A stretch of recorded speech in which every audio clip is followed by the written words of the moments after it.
Empat saksi ahli akan dihadirkan oleh Jaksa Penuntut Umum pada sidang ke-10 kasus penodaan agama dengan terdakwa Basuki Cahayapurnama.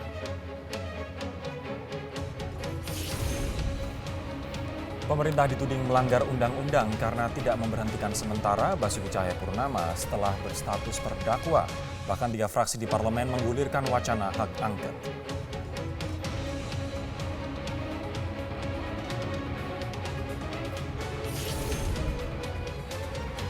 Jelang pemilihan, Ketua Mahkamah Agung akan digelar pada hari Selasa besok. Masyarakat mendesak agar pemilihan dapat dilaksanakan secara transparan.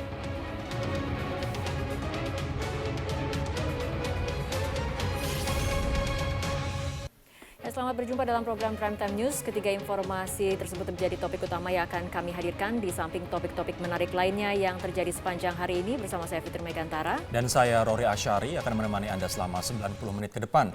Agenda pertama Primetime News akan membahas sidang kasus dugaan penodaan agama Basuki Cahayapurnama. Agenda kedua Primetime News juga akan mengulas polemik jabatan Gubernur DKI Jakarta yang berstatus terdakwa. Bagaimana pro dan kontra terkait diaktifkannya kembali Gubernur DKI Jakarta Basuki Cahayapurnama. Dan yang ketiga, kita akan menyoroti pemilihan Ketua Mahkamah Agung Selasa besok. Seperti apa mekanisme pemilihan dan apa saja tantangan Ketua MA terpilih nanti dalam membenahi lembaga peradilan yang dinilai syarat korupsi tersebut. Ya pemirsa, inilah Primetime News lengkapnya memberi makna dalam berita.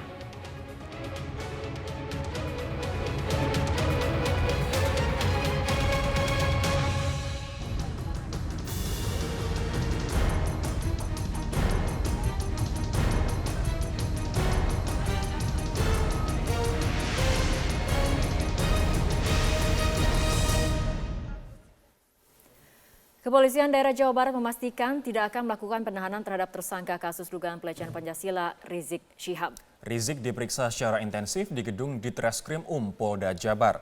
Meski berstatus tersangka dalam kasus pelecehan Pancasila dan pencemaran nama baik, pimpinan Front Pembela Islam Rizik Syihab tidak ditahan karena ancaman hukumannya di bawah 5 tahun penjara. Pemeriksaan Rizik yang berlangsung hari ini di Polda Jawa Barat merupakan pemeriksaan Rizik yang pertama kali sebagai tersangka. Rizik sebelumnya 2 kali mangkir dari jadwal pemeriksaan polisi meski tidak ada pengerahan massa. Sekitar 300 aparat kepolisian disiagakan di pintu masuk Mapolda Jawa Barat.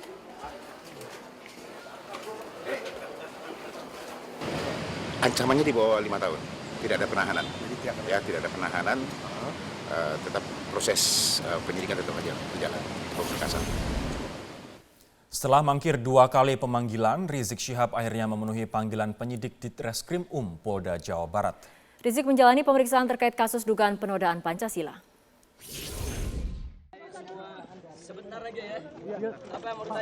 Rizik datang di Mapolda Jawa Barat dengan membawa sebuah tesis yang berisi pandangannya tentang Pancasila. Menurutnya, tesis ini untuk diberikan kepada penyidik yang memeriksanya. Setelah 3 jam pemeriksaan, penyidik menghentikan proses penyidikan untuk istirahat makan siang dan sholat zuhur. Selain kasus dugaan penodaan Pancasila, penyidik memeriksa Rizik atas sejumlah kasus. Setidaknya ada 4 laporan dari berbagai kalangan yang masuk ke kepolisian. Tim Liputan, Metro TV. Selain kasus dugaan penodaan lambang negara, nama Rizik Syihab juga tercatat sebagai terlapor untuk beberapa kasus yang saat ini tengah ditangani oleh polisi. Setidaknya ada 4 laporan yang masuk ke polisi dari berbagai elemen masyarakat. Nah, diantaranya adalah dugaan penodaan lambang negara yang saat ini tengah berlangsung di Polda Jawa Barat, kemudian dugaan penodaan agama yang tercetus melalui ceramah Rizik. Selain itu ada pula dugaan penghasutan logo Palu Arit pada uang baru terbitan Bank Indonesia. Dan di kasus berikutnya, dugaan penodaan terhadap Hansip melalui pernyataan Rizik.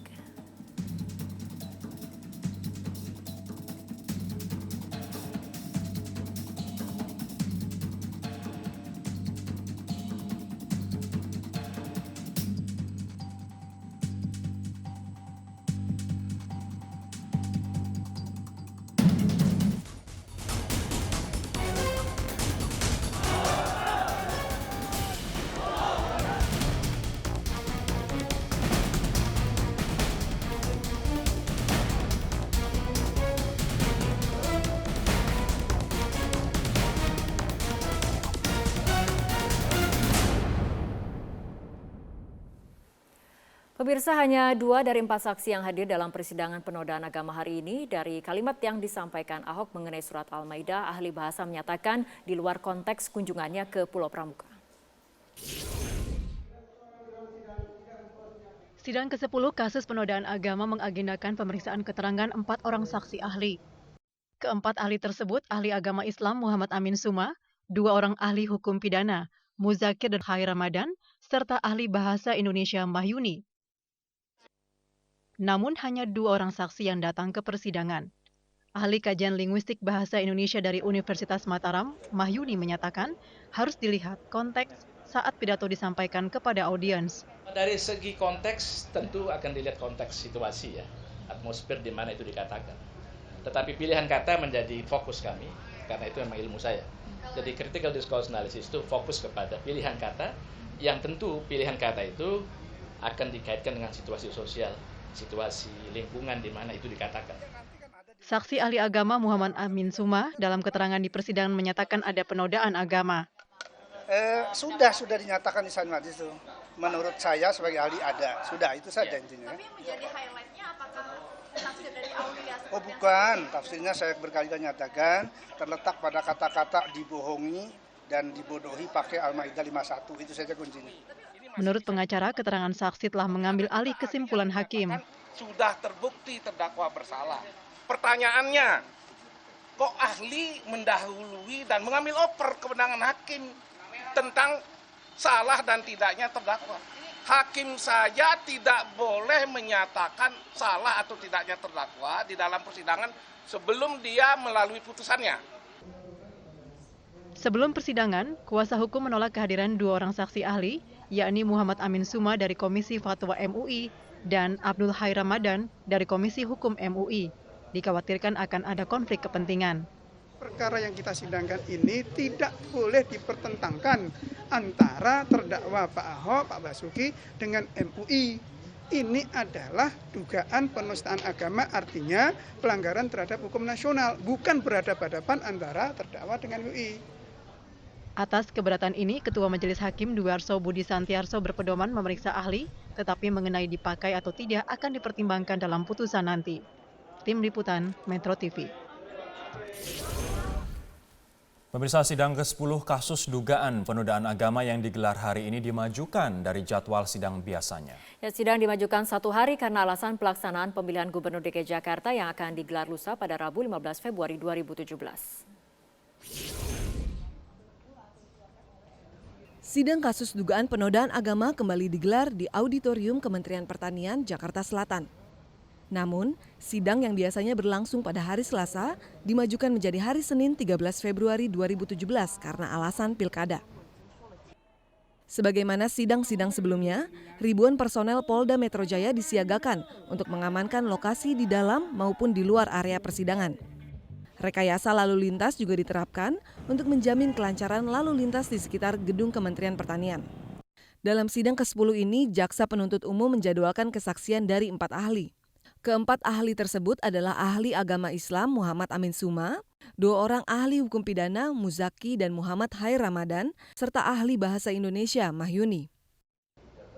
Dari 4 ahli yang dihadirkan, kuasa hukum Basuki Cahayapurnama menolak keterangan 2 ahli dengan tidak mengajukan satupun pertanyaan. Kedua ahli tersebut adalah Profesor Muhammad Amin Suma dari Komisi Fatwa MUI dan Dr. Abdul Hai Ramadan dari Komisi Hukum MUI. MUI pasti kita tolak, karena pasti dia tidak independen. Kedua, ada ahli pidana yang menurut data kami juga pengurus MUI, pasti kami tolak. Bagaimana dia bisa membuat perkara terang kalau dia punya kepentingan? Pasti kelemahan dia ditutupi atau ditambah-tambah berdasarkan kepentingannya sendiri. Karena itu kami merasa tidak perlu berdebat dengan saksi yang sudah terlibat dalam proses pembentukan pendapat. Dalam sidang ke-9 Selasa pekan lalu, kuasa hukum Basuki Cahayapurnama juga mengajukan keberatan terhadap ahli agama dari MUI, Hamdan Rashid. Tim Liputan, Metro TV.